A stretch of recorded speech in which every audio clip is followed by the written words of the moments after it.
Greetings everyone! Today I've gathered the 10 rarest enemies you didn't know about in Tboi. Now, I didn't want to go into numbers, so we will be going by my personal experience, though I made sure this list will surprise you. Some of these enemies don't even appear in the bestiary. To clarify, all the enemies we are discussing today can be encountered in the game without mods or console, as long as we're playing Repentance, of course. We'll be starting with the most well-known ones and progress to the absurdly rare. So let's get started with number 1, Mole. Yes, Mole is the rarest enemy in Isaac. Just kidding. Moles themselves aren't rare at all. I'm sure you've seen them plenty of times and hate them just as much as I do. Instead, there is a special version of moles. Moles with open eyes. A mole will have its eyes open only if it spawns in a dark room or if you have Curse of the Darkness. Unfortunately for me, they don't count as separate enemies, so they're still considered the same moles, just with a different appearance. There are so few rare enemies that I have to use some tricks. Anyway, there is another enemy that behaves similarly, but it's harder to find. Number 2, Tboi. This enemy looks different outside of Downpour and Flooded Caves, but let's go further. While ascending, you can encounter Tainted Tboi, which only has a unique appearance in the Dross stage. Dross is the only place for it to spawn while ascending with this rare look. Sounds pretty rare already, doesn't it? But I feel like we're missing something. Tainted enemies are already difficult to find, so let's talk about them separately. Number 3, Tainted Enemies. Outside of normal Tainted Enemies that you see in almost every run to Beast, there are Tainted Enemies exclusive to alt floors. And as we know, nobody really goes to the alt floors to reach the Beast. These include Tainted Soy Creep, Tainted Tboi, Tainted Mole, and Tainted Subhorf. It feels like you encounter them once in your playthrough, then forget they exist. Speaking of existence, number 4, Blue Enemies. There are 4 enemies in this category: Hashfly, Blue Gaper, Blue Boil, and Blue Conjoined Fatty. The first 3 are fought alongside Hash. What makes them rare is their appearance outside of the Hash fight. There is one notable room in the depths where Hashflies spawn, one extremely rare room with Blue Gapers, and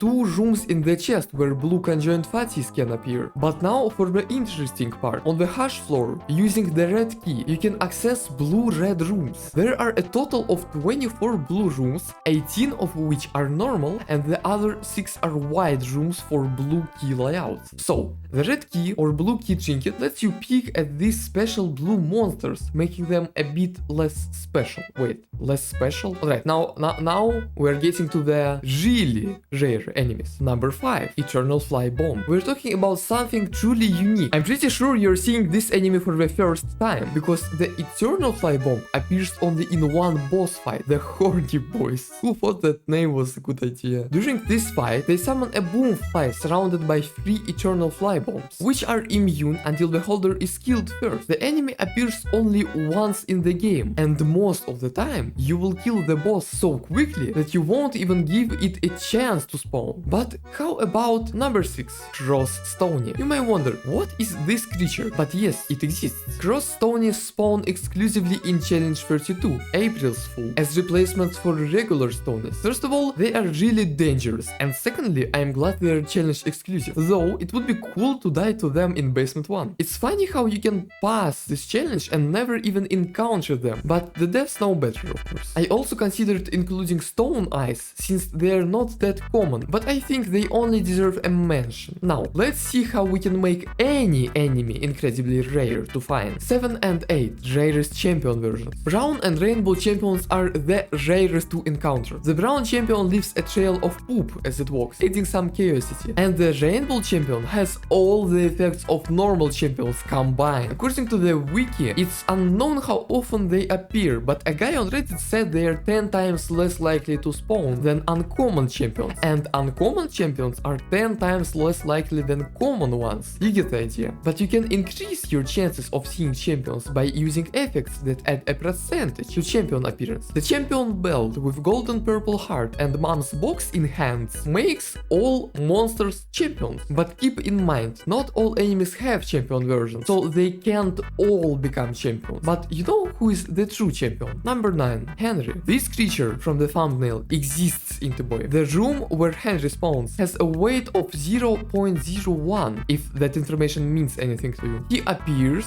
looks at you, and then flashes away. There is no need to kill him, though if you try, it will be tough due to his high HP. Finding Henry isn't required to complete the game, and he doesn't unlock anything. There are no achievements tied to him. He's just the rarest enemy in the game. Wait a second, if Henry is the rarest enemy, then who could be number 10? Number 10. The only thing rarer than finding Henry in Dross is finding Bomb Friend, T-Bomb, and Dark Bomb in the same run before the Mausoleum stage. You might be confused right now, but it's really simple. Bomb Friend, T-Bomb, and Dark Bomb together become the rarest Super Bomb transformation, which comes with a pretty cool animation, by the way. Super Bomb isn't an enemy or a monster. Yeah, to turn him into an enemy, you need Siren. She has an attack pattern that possesses all of your familiars, turning them against you, and it works on Super Bomb. He starts dealing contact damage and can even kill you, displaying a fly on the dev screen for obvious reasons. Now tell me, what can be rarer than